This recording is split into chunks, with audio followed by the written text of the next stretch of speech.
O Código Florestal, que saiu do Senado em dezembro, deve ser votado na primeira semana de março pela Câmara dos Deputados. Grupos ambientalistas pressionaram os parlamentares para adiar a votação, porque eles consideram que há um retrocesso no texto que deve ser aprovado. Um dos pontos polêmicos é o pagamento por serviços ambientais. Na prática, os proprietários de áreas com matas receberiam para manter o que, por lei, eles já são obrigados a fazer. Bom, já os deputados estão preocupados com outras questões. Por exemplo, a questão da anistia para quem desmatou a área de preservação permanente até 2008. O governo, no entanto, não quer que a Câmara mude o texto e adie mais uma vez uma votação.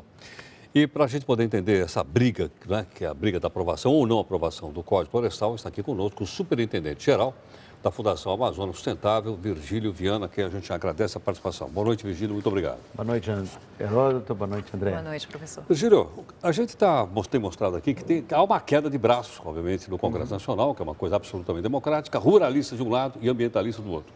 A impressão que a gente está tendo aqui à distância, não sei se procede ou não, é que os ruralistas estão ganhando de goleada. É fato isso ou não? A percepção é pertinente. Do ponto de vista de correlação de forças, a bancada ruralista é muito mais forte do que a bancada ambientalista.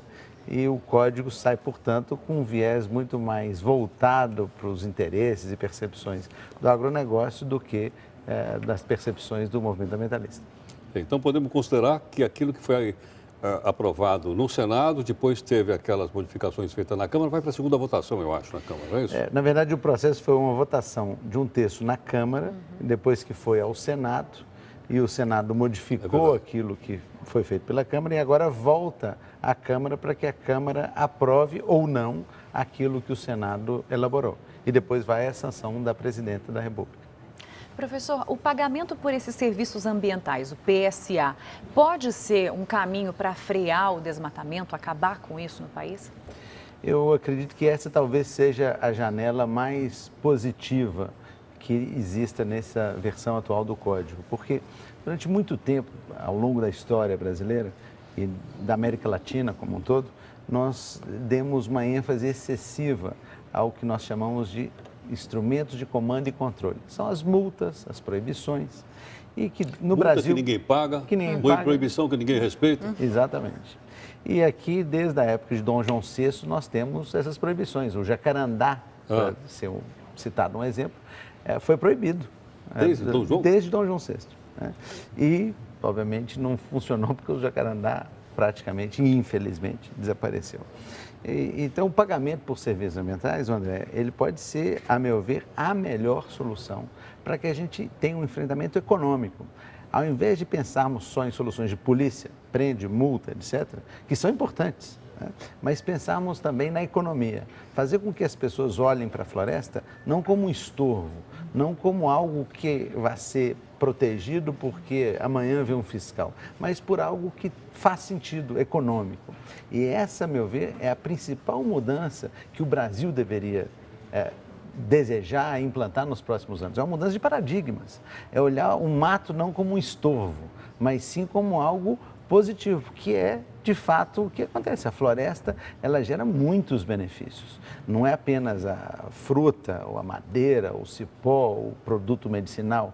São o que nós chamamos de serviços ambientais. São os benefícios que a floresta traz. Agora, para ficar mais claro, porque eu sou completamente leigo também nesse assunto, Virgílio, isso, por exemplo, quebra o galho das empresas ou proprietários que não respeitaram a chamada reserva legal? Vou dar um exemplo.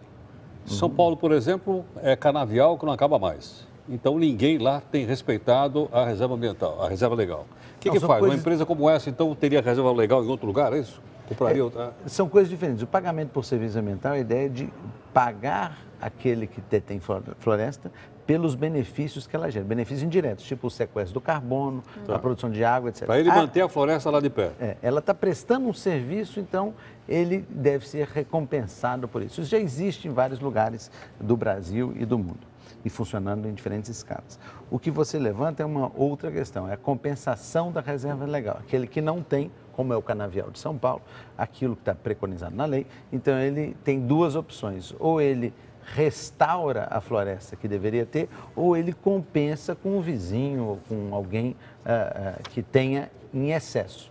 Isso tem dois aspectos. Pode ser visto como algo negativo do ponto de vista ambiental, porque é melhor que fosse a recuperação feita ali, mas do ponto de vista pragmático pode ser algo positivo, porque, de novo, pode fazer com que a lei venha a ser cumprida e criar aí um mecanismo econômico que vai valorizar aqueles que têm hoje muita mata em excesso e vai estimulá-los a conservar as suas matas. Então, pode ser algo interessante. Eu acredito que a compensação de reserva legal é um mecanismo que pode ser muito positivo, e especialmente por ser mais realista do ponto de vista econômico. Eu me pauto muito por isso, por olhar a realidade e tentar construir soluções que deem certo, que parem em pé.